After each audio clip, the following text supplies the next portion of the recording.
What's up, everybody? This is Aaron of the Blue Tuber here, and today we're going to be talking about Mass Effect.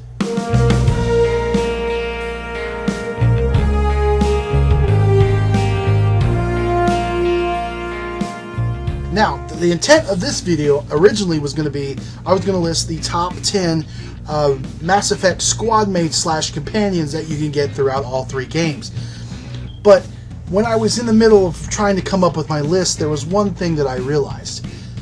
I already had my number one, Garrus. Yeah, Garrus Vakarian, there's no doubt. It was, spoiler alert, you guys would have been able to spot that from a mile away. So I decided, you know what, I'm going to do my own separate video on Garrus very soon about why Garrus is not only probably the best companion in that entire game, but why he's probably one of the better companions in game history. So today, we're just going to do the other part of the list. So these are the top 9 squad mates for Mass Effect, except Garrus. Number 9 is James Vega. Now, James Vega, at first, I really didn't care for him too much. At first, when you start Mass Effect 3, he just seemed like another jarhead type guy that would just be a big assault gunner type of squad mate. With Mass Effect, if you play Mass Effect, one of the things you have to do if you want a great experience is dialogue and conversations, because that makes the story amazing. Because this is Mass Effect is one of the best examples of story-based video games. And the more, if you decide to continue your entire character arc with James, you'll find that he's a pretty good guy. He's got a very good moral compass. He's a very good soldier, and he's loyal to you. And I just find one of the coolest parts about it is having to fist fight him to try to get to know him better. Number 8 is Miranda Lawson, and no, she's not on this list because of that ass. No reason, not that ass, even though it's nice. That is not the reason she's on this list. For starters, she's a very interesting character. She's one of the first people you meet in Mass Effect 2. She's one of the reasons that Shepard is resurrected in Mass Effect 2. And she is a pretty badass biotic. When you do her character arc throughout 2 and then 3, it is very rewarding. Spoiler alert, there is a chance she can die obviously in 2, but in 3, even though you have no control over her because she's not a playable party member in 3. But she was the first romance that I attempted in one of my first playthroughs in Mass Effect 2. So yeah, she's a very integral character as far as me and my connection to Mass Effect 2. Number 7 is Javik. Javik came in the first DLC pack for Mass Effect 3 when you unlock the Prothean artifact on Eden Prime. It isn't really an artifact, it's a freaking Prothean. And he can become an ally for you, and he has got one of the sickest guns ever, and that's the particle beam gun, which is basically a laser rifle. Learning his backstory and what happened with the Reapers during his cycle is really interesting, and he's just a badass. And it's a shame, though, spoiler alert, sorry, that he basically says he's going to kill himself after the Reaper war after they try to let me rephrase that. He's going to kill himself once you dispatch of the Reapers, if you can. That's basically what he's saying he's going to do. I don't care what anybody says. The dude is basically telling you his life's over. Number 6 is Tali. She goes by different names. Tali Vasnima, Tali Vas Normandy, whatever. She is a Quarian, and they wear bodysuits because they can't stand atmosphere. And she is just so sweet and innocent. I mean, but she can have a bit of a badass side to her, trust me. But she's one of the only characters that can be playable through all 3 games, and she is a very integral part, especially if you do her story arc in 2 correctly. It could very well potentially affect the events of 3. She's a very important character if you explore her story long enough. She plays a very big role, and I just love her to death. Number 5 is Legion. Now, Legion, you see him towards the end of Mass Effect 2. He is a weird, unique type of Geth that he has a piece of Shepard's old N7 armor, and he's basically a walking embodiment of the Geth. He speaks for the Geth, basically. And you only play with him for a brief moment towards the end of Mass Effect 2, but he makes such an impact.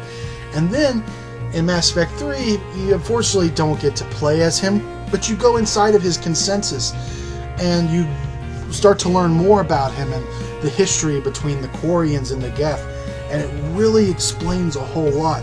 And unfortunately, spoiler alert, there's a big decision involving him towards the end, and regardless, he ends up losing his life.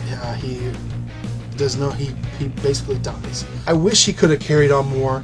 He was a really awesome character, and you can easily miss him. You can choose not to play, have him a part of the story, but I think you're a moron if you don't. Number 4 is a character that I started out, I didn't really care a whole lot about, and that's Thane Krios.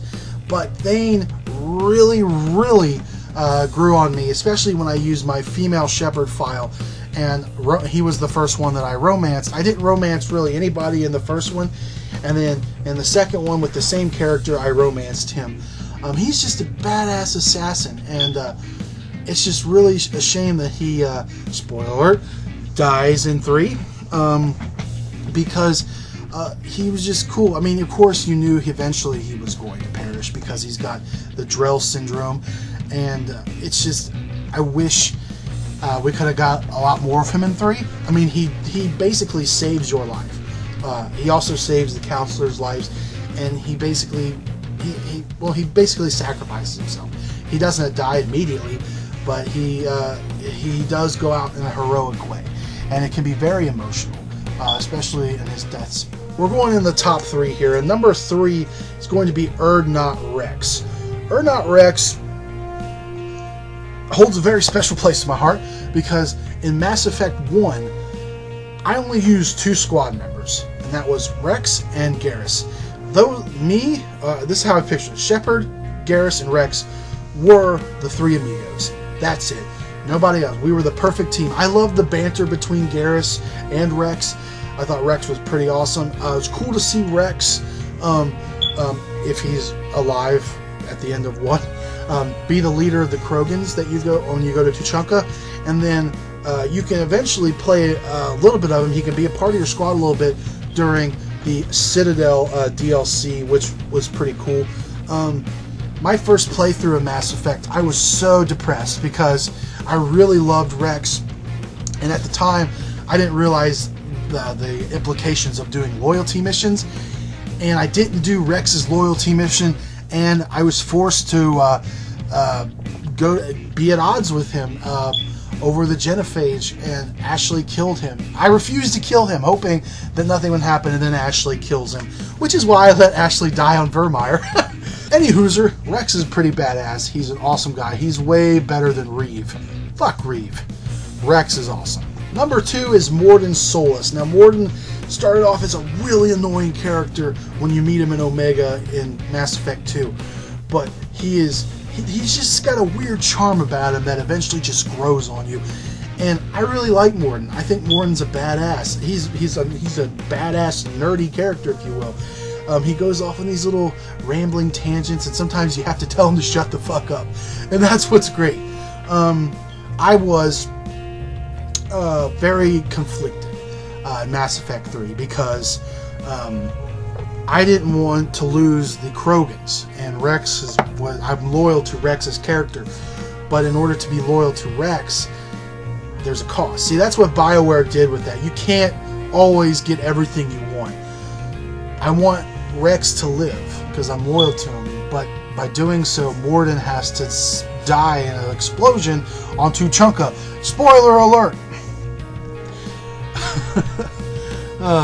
Anyway, yes, that's one of the few times that I get saddened and emotional by a lot of things in that game, but I actually shed a tear when Mordin died. And just the way he died, he was so happy and upbeat and about his death, even though he knew he was going to die, but he died for a great cause. And Mordin, you are the man. And my number one squad mate from Mass Effect besides Garrus is Grunt. Grunt is he's a tank-bred pure Krogan that you meet in Mass Effect 2, and what separates him and Rex is Grunt. He just doesn't give a fuck. Grunt just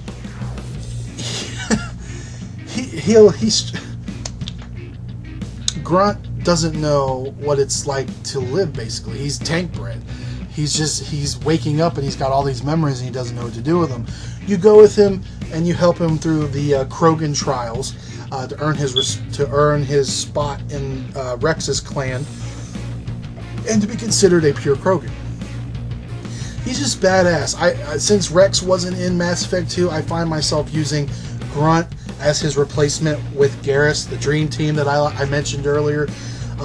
In number 3, he's not a playable character. He makes a cameo during a mission or two.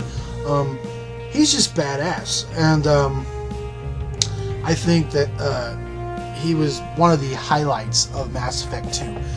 And definitely, and he's one of those people, you don't have to, he may not be unlocked. If you choose not to unlock his cage, you'll never get to play as him. And I think if you don't do that, you're a freaking moron. But that's just my opinion. Anyways, this is Aaron from the BlueTuber here, and thank you for watching my list. Be sure to check in. Eventually, I will have my video why I explain why Garrus is the best and is the boss, basically. That will come soon. You'll get my take on Garrus Vakarian and why he's amazing. Anyway, as always, like, subscribe, and comment on this video. And as for me, this is Aaron. I'll see you next time.